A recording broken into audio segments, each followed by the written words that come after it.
கோதுமை மணி மண்ணில் விழுந்து மடியாவிட்டால் அது அப்படியே இருக்கும், மடிந்தால்தான் மிகுந்த விளைச்சலை அளிக்கும். இயேசுவில் பிரியமான சகோதர சகோதரே, இன்றைய நாளில் இன்றைய நற்செய்தி வாசகம் நமக்கு கொடுக்கக்கூடிய அற்புதமான செய்தி சீடத்துவ வாழ்வு. நாம் அனைவரும் பக்தர்களாக அல்ல, மாறாக இயேசுனுடைய சீடர்களாக எப்படி வாழ வேண்டும் என்பதை நமக்கு எடுத்துரைக்கின்றது. இன்றைய நாளில் அன்னையாம் திரு அவை திருத்தொண்டரும் மறைசாட்சியுமான புனித லாரன்ஸை கொண்டாடுகின்றது.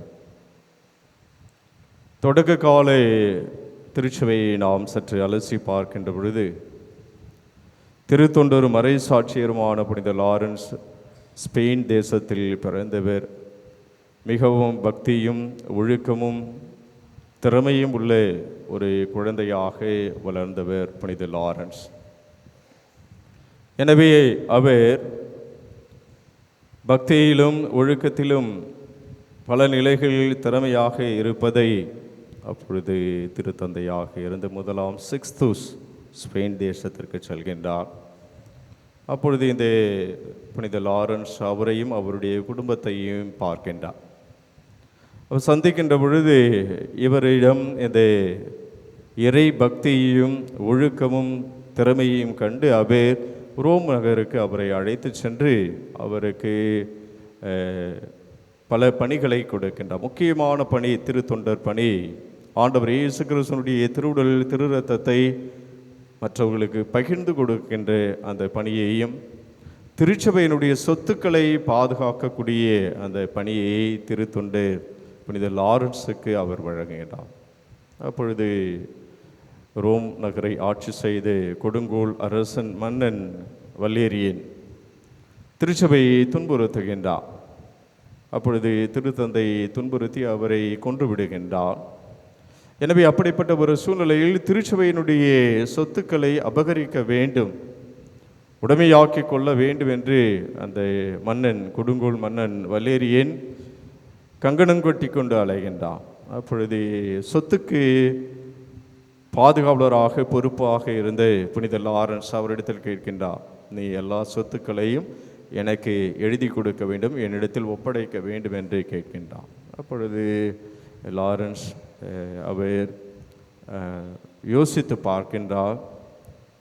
அவர் எல்லா சொத்துக்களையும் ஏழைகளிடத்தில் கொடுத்துவிட்டு அடுத்த நாள் வல்லேரியன் மன்னன் கேட்கின்றார், திருச்சபையின் சொத்துக்கள் எங்கே என்று கேட்கின்ற பொழுது அவர் ஏழை எளிய மக்களை அழைத்து வந்து இவர்கள்தான் திருச்சபையின் சொத்துக்கள் என்று சொல்கின்ற பொழுது மிக கடுமையான கோபம்.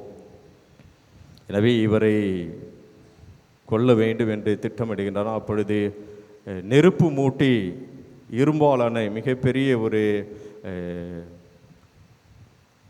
அந்த மேடையில் இவரை படுக்க வைத்து அந்த நெருப்பு மூட்டி இவரை கொலை செய்கின்றார்.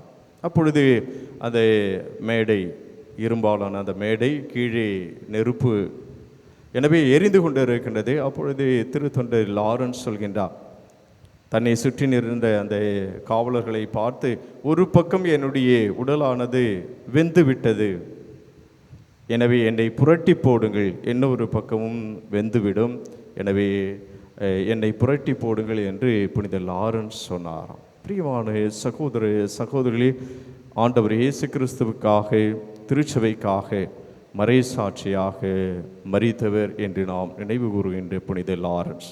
ஒரு சீடர் எவ்வாறு வாழ வேண்டும், ஆண்டவர் இயேசு கிறிஸ்துவுக்காக தன் உடல் பொருள் ஆவி அனைத்தையும் இரத்தத்தையும் தன் தலையையும் தன் உடல் முழுவதையும் ஆண்டவர் இயேசு கிறிஸ்துவுக்காக அர்ப்பணித்து வாழ்ந்தவர் தான் என்று நாம் கொண்டாடுகின்ற புனித லாரன்ஸ்.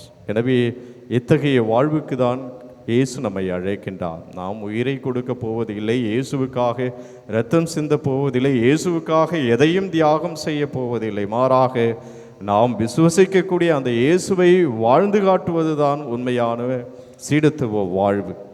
எனவே நாம் வாழக்கூடிய குடும்பத்திலும் சமுதாயத்திலும் நாம் உயிருள்ள சாட்சிகளாக வாழ்வோம். அப்பொழுது உண்மையான சீடர்களாக மாறுவோம்.